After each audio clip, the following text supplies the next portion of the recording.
Je pense que les principaux apprentissages de chacune des personnes qui font partie de cette grande aventure-là, des stages de coopération internationale avec Marée-Monde, sont précisément sur tout ce qui est le rapport humain.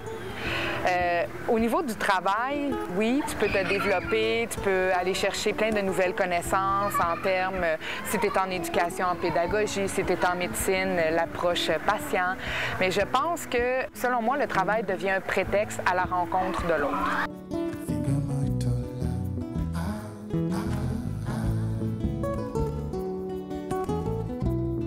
Une autre raison pourquoi je suis partie avec Marée-Monde, c'est que l'Afrique, c'est pas un voyage qui est facile non plus en soi.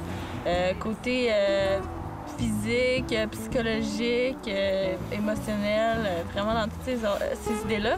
Puis le fait qu'on parte en groupe, puis qu'on se connaisse, puis qu'on est unis, bien, ça l'aide beaucoup, là, ça sécurise énormément, je dirais, parce qu'on sait qu'on va pouvoir s'épauler puis s'entraider là, dans nos bons coups puis dans nos moins bons coups aussi, là, où on va être un petit peu plus dans le creux. Fait que moi, je trouve ça bien. Puis les formations qu'on fait, justement, là, c'est tellement une excellente occasion pour forger l'esprit d'équipe.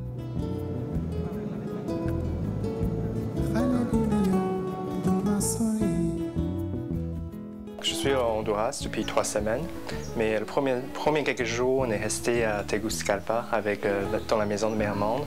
Et puis on est ici, je dirais, à peu près 2 semaines.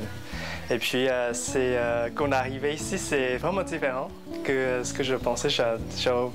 C'est la chaleur et puis c'est la condition de vie, c'est vraiment différent qu'à Tegucigalpa, la capitale. Je ne m'attendais pas qu'à un gros choc comme ça, parce que je me suis dit, j'ai déjà beaucoup voyagé, je connais plein de cultures différentes, et puis ça va passer, mais vraiment, première nuit et premier jour, c'est vraiment un choc.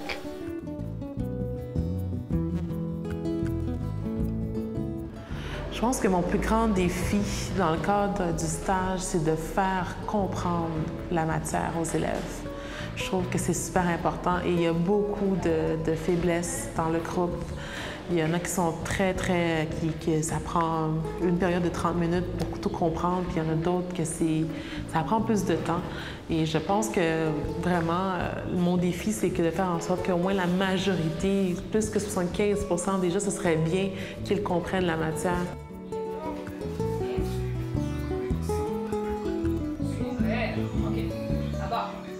Débrouillardise, c'est ça qui me vient à l'esprit quand je pense à mon stage jusqu'à présent. Parce que vraiment, c'est pas la situation que je vis seulement ici. J'ai fait d'autres milieux et puis dans tous les milieux, ça demande vraiment un grand sens de la débrouillardise pour faire avec les ressources qu'on a dans le pays. Puis même tous les professionnels de la santé ici que j'ai rencontrés s'en plaignent de ça. Ils voudraient tellement faire des miracles, mais sont obligés de faire avec les ressources qu'ils ont.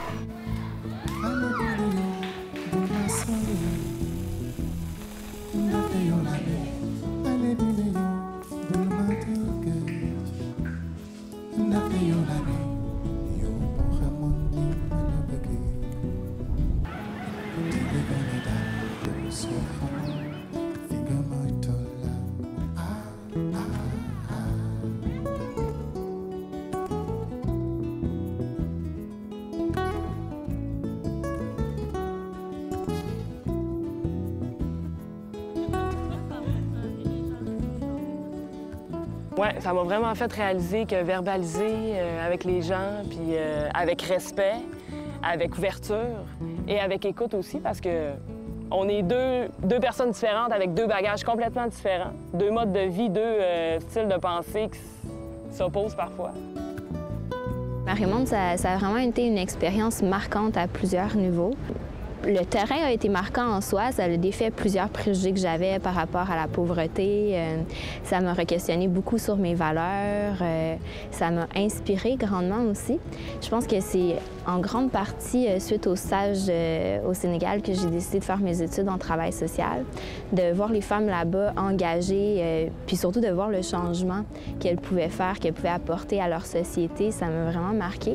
J'ai eu envie de faire un peu la même chose ici.